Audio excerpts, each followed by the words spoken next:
It's still going to get warm in the afternoon. Middle of September, we still get highs that are normally supposed to be like 88, 89, 90. And I do think that's where we're going to be. But it's not going to be so icky, sticky, humid out there. And I think you can feel it when you step outside this morning. Check out Bainbridge 62 or Valdosta 64. You know, the Tallahassee airport did get to 68 about an hour ago. It's back up to 71, but we did break the streak of 101 straight days of starting off at 70 or higher. So we broke that streak today. Let's hope that we start a new streak of starting in the 60s. A few sprinkles, maybe down towards Appalachia Bay and some of our coastal areas, maybe down towards Dixie County, but that's where likely the clouds and the showers and the humidity going to stay for today. So for the kids heading to the buses, how about upper 60s, low 70s? Still don't need light jackets. But it's not going to feel the same way it's been feeling, and I think this afternoon, while it will be warm, it won't be as humid. I do think we're in for a pretty nice setup today. We should have it again for tomorrow, and I'm hoping for Friday morning too. I'll break it all down, full forecast in just a bit. We began this last half hour in Tallahassee, where a man is in jail and now facing several charges of child pornography. The Leon County Sheriff's Office says 64-year-old Walter Potter is now facing 10 counts of child pornography. Monday, detectives say they seized 82 digital files containing child sexual abuse material from his home. Potter is currently awaiting his first appearance in court. All right, in South Georgia now, the GBI arresting a man accused of shooting 2 children. 32-year-old Andrew Murphy of Moultrie remains in the Colquitt County Jail following Saturday's shooting. Gabrielle Tate has the latest. 32-year-old Andrew Jacob Murphy faces a slew of charges, including 2 counts of cruelty to children in the first degree and 2 counts of aggravated assault. The shooting happened late Saturday night around 10:30 p.m. on Old Adel Road near Indian Creek Primitive Baptist Church. Police responded to the call where they found an 11 and 15-year-old had been shot. Criminal investigator Chris Robinson says a call like this is a rare occurrence. It's kind of unusual for that area. It's actually out good ways out in the county where we don't have a whole lot of calls for service out that way. He says the county does not have a major issue with violence against children. You have the typical domestic violence issues, sexual issues from time to time, fight, stuff like that, but nothing to this measure. Robinson says the offender was released from the state prison 2 days before the incident and has a major criminal history, including for the charge he was just let out on. When they're incarcerated in a jail or a penal institution, if they get into a fight, they could be charged with that. It's basically just a felony offense saying, hey, they disrupted daily life in this prison system. Robinson was unable to get the exact charges at the time, but says Murphy has been previously charged for things such as robbery and drug offenses. And now with the last check, the 2 children are still in critical condition at a Tallahassee hospital. Covering Florida, we are now just under 8 weeks away from a highly anticipated midterm election. While much of the focus is on the race for governor and U.S. Senate, a North Florida state Senate race is already capturing a lot of attention. Redistricting forced State Senator Loran Osley to run for her re-election just 2 years after taking office. And as we've reported, she's facing Corey Simon. Now, he's a Republican challenger with plenty of name recognition. Our Jacob Murphy talked with both candidates vying for Senate District 3 and has more. You know, when it's 3 hours from one end of your Senate district to the other, you spend a lot of time in the car and out listening to voters. A sign every 2 years that November is just around the corner. Campaign ads back on TV. And for Senate District 3, it's a longtime state legislator taking on. Then he played for Bobby Bowden. He played in the NFL. And he learned you don't win championships alone. An FSU football player turned Super Bowl champ. I'm excited to be in this race. Corey Simon resigned from his post as head of Volunteer Florida this summer after announcing his candidacy. He tells me he'll lean on his background beyond football, growing up with a single mom in South Florida. I think that I bring a unique approach to governing because I understand the struggling family. Osley, who served 12 years in the House and the last 2 in the Senate, says her roots to North Florida have helped her as a state legislator. I was born and raised here, and I've decided to raise my family here.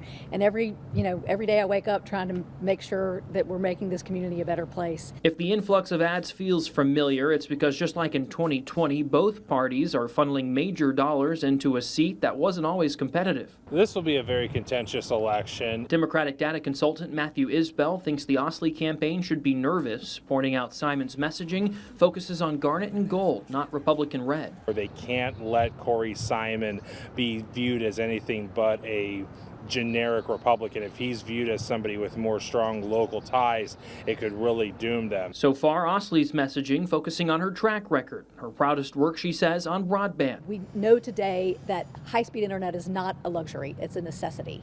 And Simon says beefing up trades instruction instead of college is a priority. Understanding that there's not just one way to success. And while both candidates tell me they're not interested in running a negative race, time will tell if the TV ads get down in the muck. It'll be interesting to see if people kind of get burned out on all the advertising. The race is on, and both sides feel they can win. And if the Redder District propel Simon to victory, it would be unprecedented. Isbell says as far back as post-Civil War time, Tallahassee has never been represented by a Republican state senator.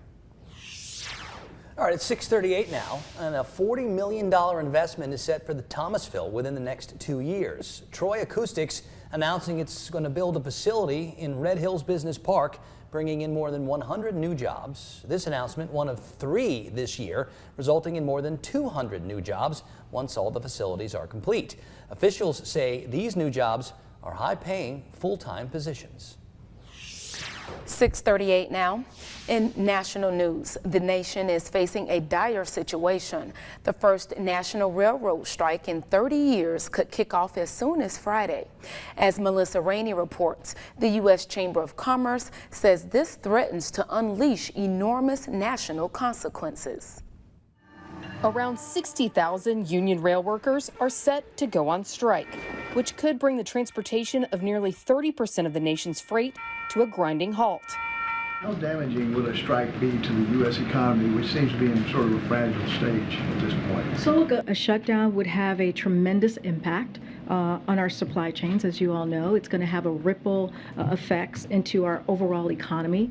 The strike stems from scheduling rules that require engineers and conductors to be on call 7 days a week, preventing them from making their own plans, depriving them of time with their families, and creating a high turnover rate. It really is going to bottle up the freight system. We have supply chain problems already. The ports are clogged. You throw in a rail strike and tens of thousands of containers can't get to where they want to go. That affects stores and our everyday lives. The White House says President Biden has called both the unions and the rail companies in an attempt to avert a strike and is urgently discussing contingency plans to try and keep the supply chain moving. We are working with other modes of transportation, including the shippers and truckers, air freight, to see how they can step in and keep goods moving. I'm Melissa Rainey reporting. The president does not have the authority to stop a work shortage, but Congress can. And those ships, trucks, and airplanes can help keep supply chains moving in a shutdown. They aren't as economical as rail in many cases. Time now for First Alert Weather with meteorologist Rob Nucatola.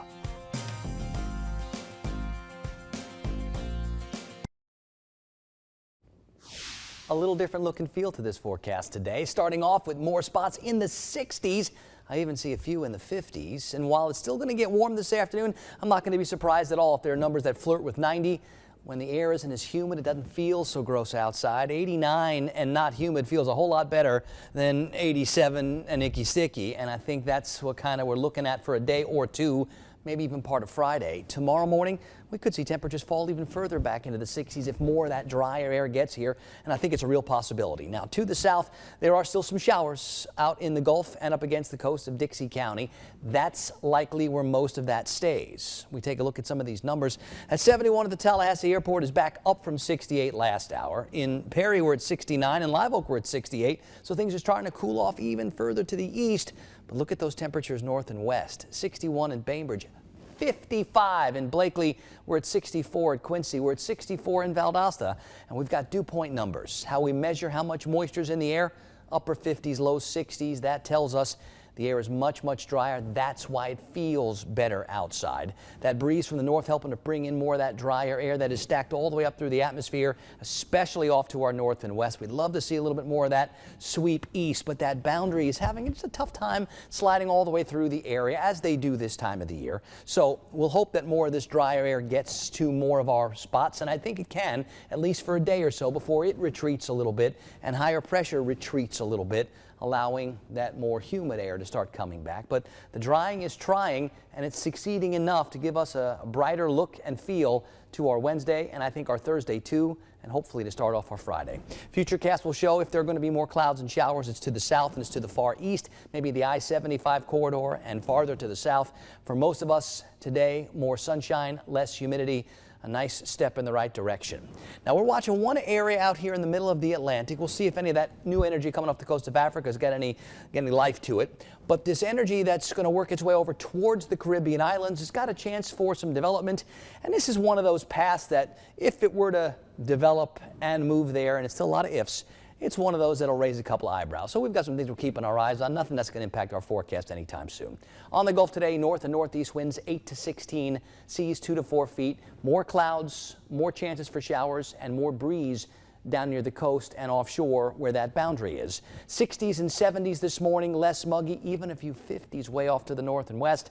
Let's put the rain chances around 10% and the temperatures in the upper 80s today, less humid, and that means more 60s again tonight. How about this 7-day forecast? Haven't had one this bright and bubbly in a while. I do think it's still going to be warm in the afternoons, but not humid for a couple of days. And even when we bring back some of those rain chances, we're not talking crazy, unsettled, and icky, sticky, gross. Just more typical September afternoon showers.